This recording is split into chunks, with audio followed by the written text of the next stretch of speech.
January 3rd, 1961, 9:01 p.m. Somewhere in the flat desert outside Idaho Falls, an alarm begins sounding at a remote government facility. Emergency crews respond within minutes. Standard procedure. They have drills for this. But when they reach the door of the SL-1 reactor building and push it open, they stop. The radiation readings outside the building are already at levels that would deliver a lethal dose in hours. Inside, they are far worse. The crew cannot enter. They push the door open and sweep a flashlight beam across the interior.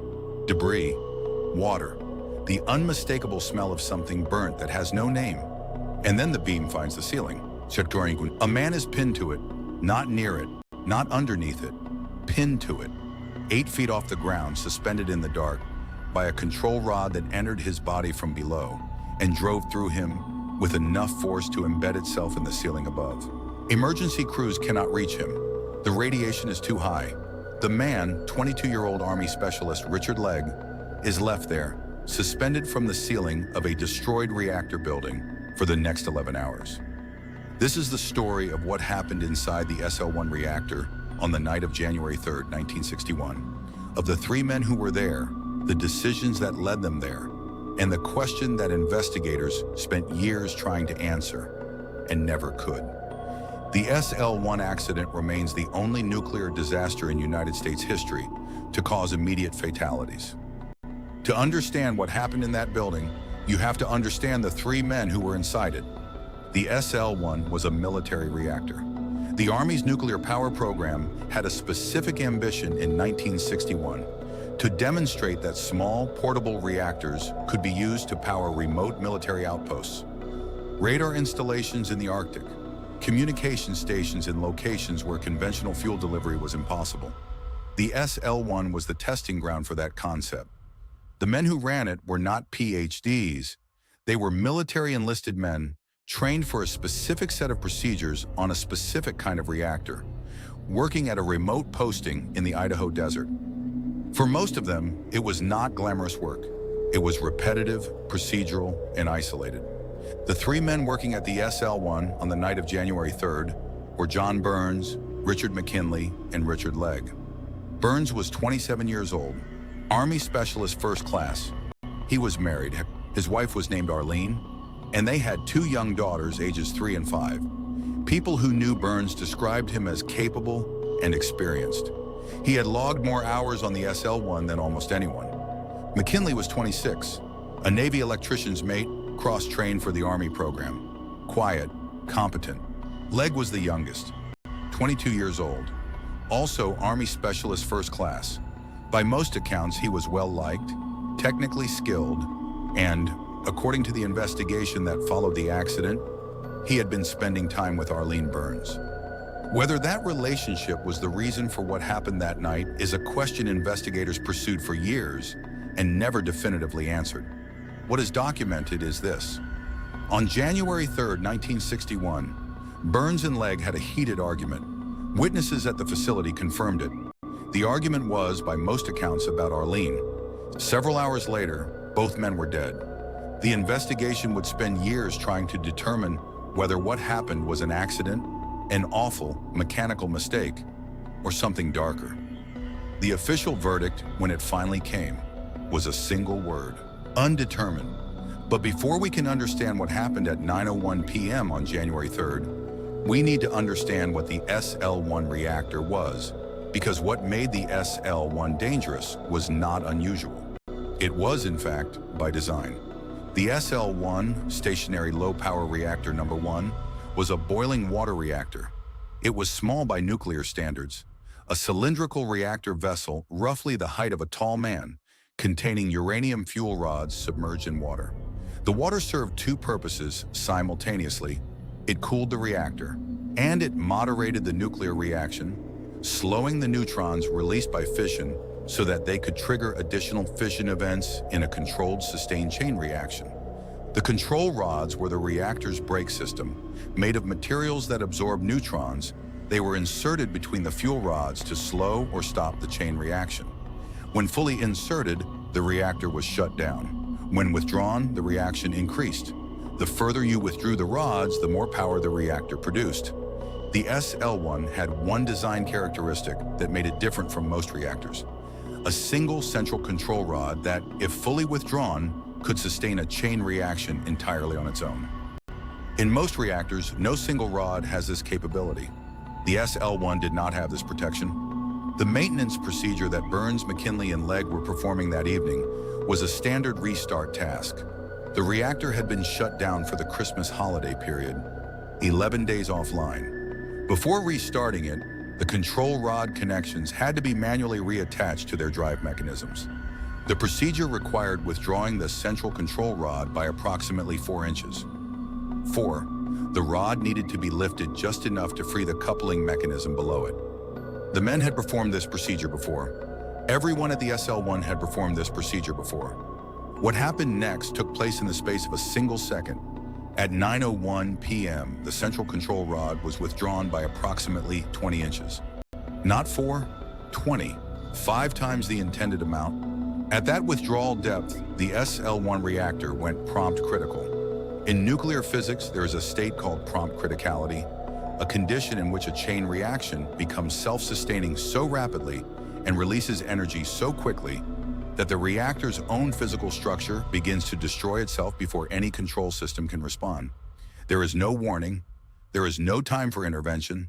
The reaction accelerates in milliseconds from 0 to catastrophe. In the first 4 milliseconds after the rod was withdrawn, the SL-1 reactor's power output spiked to an estimated 20,000 megawatts. The reactor's normal operating power was 3 megawatts. In 4 milliseconds, it reached 20,000. That is not a malfunction. That is a reactor destroying itself faster than the speed of sound can travel across the room. The water surrounding the fuel rods flashed instantly from liquid to steam. Not gradually, instantly. The steam had nowhere to go. The explosion that followed was not a nuclear detonation in the sense of an atomic bomb. There was no fireball. What happened was a steam explosion. The same basic physics as a catastrophic boiler failure, but driven by energy released in milliseconds rather than hours. The reactor vessel, a steel cylinder weighing several tons, was driven upward approximately 9 feet by the force of the expanding steam. 9 feet, straight up, and everything attached to the reactor went with it. The control rods, driven by the pressure wave, became projectiles. The central control rod, the one that had been withdrawn 20 inches, was launched upward through the reactor with enough velocity to penetrate the concrete shielding above it, travel the height of the reactor building, and embed itself in the ceiling. Richard Legg was standing directly above the reactor. The rod entered his body through his groin and exited through his left shoulder. The force carried him with it, all the way to the ceiling. When emergency crews opened the door of the SL-1 building and swept their flashlight beam upward, he was still there. The rod had pinned him 8 feet above the floor with enough force that his body did not fall. Let us be precise about what the 3 men experienced in the moment of the explosion, because precision is the only way to understand how something like this is physically possible. The steam explosion produced a pressure wave that moved through the reactor building in milliseconds. For Byrnes and McKinley, who were standing near the reactor at floor level, the effect was immediate and total. The pressure wave, combined with the shrapnel of fragmenting reactor components and the lethal radiation pulse from the criticality event itself, killed both men in seconds. McKinley died instantly. Byrnes survived the initial explosion but was fatally wounded. Emergency workers found him on the floor, still alive, still conscious for a brief period, before he died approximately 2 hours later. The radiation dose received by all 3 men in the first seconds of the accident was measured in tens of thousands of Roentgens. For context, 500 Roentgens is considered a lethal dose for 50% of exposed adults without medical treatment. Byrnes, McKinley, and Legg received doses estimated to be between 30 and 50 times that threshold in a matter of seconds. What made the SL-1 accident different from most nuclear fatalities was its speed.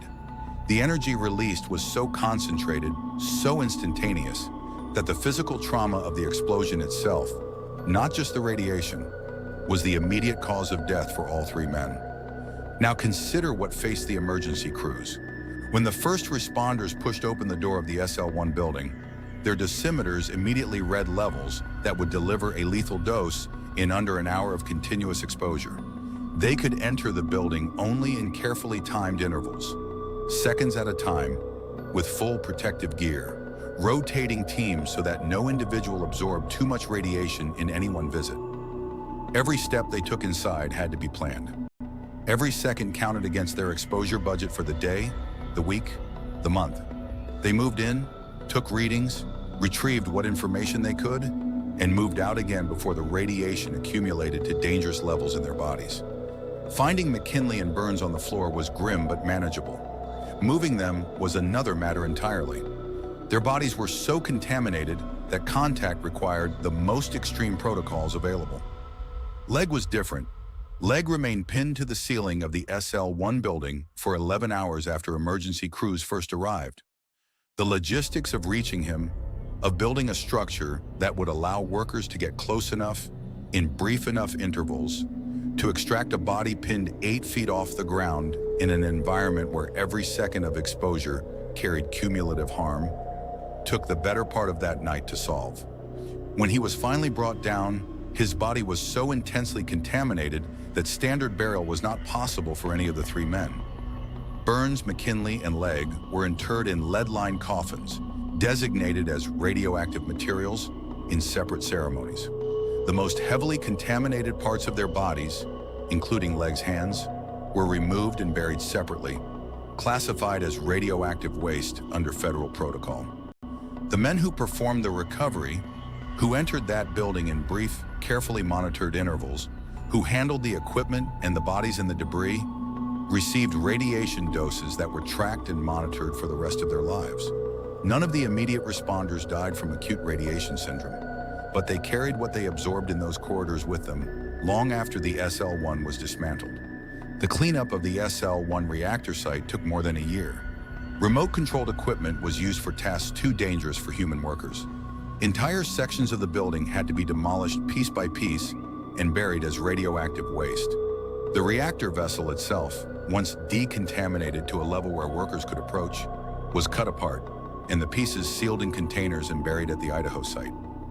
By the time the cleanup was complete, the total cost had exceeded several $millions, an enormous figure for 1961, and hundreds of workers had been involved, every one of them carrying a radiation exposure record that would be monitored by the government for decades. The investigation into the cause of the accident ran concurrently with the cleanup. The Atomic Energy Commission assembled a team of investigators who spent months piecing together exactly what had happened in the seconds before the explosion. The physics were clear. The control rod had been withdrawn 20 inches instead of 4. The resulting prompt criticality and steam explosion followed directly from that single fact. What the investigators could not determine was why. 3 theories were formally considered. The first, mechanical failure. Some evidence suggested that the SL-1's control rods occasionally stuck in their guide tubes, a known issue, and that operators sometimes gave them a sharp upward pull to free them. If the rod had been stuck and Byrnes or another operator pulled it sharply to free it, the momentum of the pull could theoretically have carried the rod far beyond the intended 4 inches before they could stop it. The second, deliberate act. The argument between Byrnes and Legg. The documented evidence that Legg had been involved with Arlene Byrnes. The fact that Byrnes, as the most experienced operator present, would have known exactly what pulling the rod too far would do. Investigators examined this theory seriously. They reviewed personnel files, interviewed colleagues, traced the timeline of the argument that afternoon. They found circumstantial evidence. They found motive. They found nothing conclusive. The third, an unrecoverable accident with unknown cause. The possibility that something happened, a stumble, a miscalculation, a physical misjudgment in the dark, that no one could have predicted and no one intended. The official cause of the SL-1 accident, as determined by the United States Atomic Energy Commission, was a single word: undetermined. All 3 men who knew the truth were dead. The investigation had no witness. The evidence pointed toward the second theory, but could not reach it. The official verdict was undetermined, and it has remained undetermined for 64 years. What the accident did determine, what it changed permanently, was the design of every small military and research reactor built afterward. The single-rod criticality problem was eliminated from future reactor designs. Emergency procedures were overhauled. Exposure limits for workers at nuclear facilities were revised downward. The SL-1 became a reference point in nuclear safety literature. A case study in what happens when a single failure mode, never considered critical because it had never been triggered, finally was. The Army's portable nuclear power program, the program the SL-1 was built to support, was quietly wound down in the years following the accident. The last Army nuclear reactor was shut down in 1977. The site where the SL-1 stood in the Idaho desert is now part of the Idaho National Laboratory, one of the most important nuclear research facilities in the United States. The ground where the reactor building stood has been remediated. There is no monument. There is no marker visible from the road.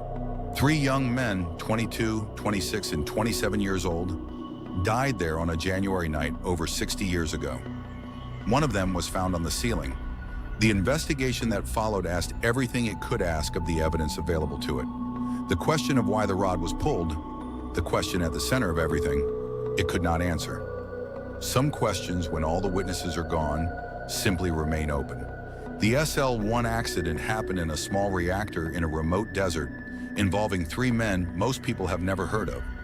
It was investigated thoroughly, documented carefully, and then largely forgotten by the public, buried beneath the larger narrative of the Cold War nuclear race in the famous disasters that came later. But it belongs in the record, not because it was the largest nuclear accident, not because it killed the most people, but because it is the only nuclear accident in American history where the cause remains genuinely unknown.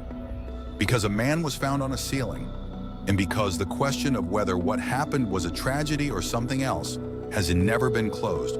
This is what we do here. The incidents that deserve more than a footnote, the records that should not stay buried.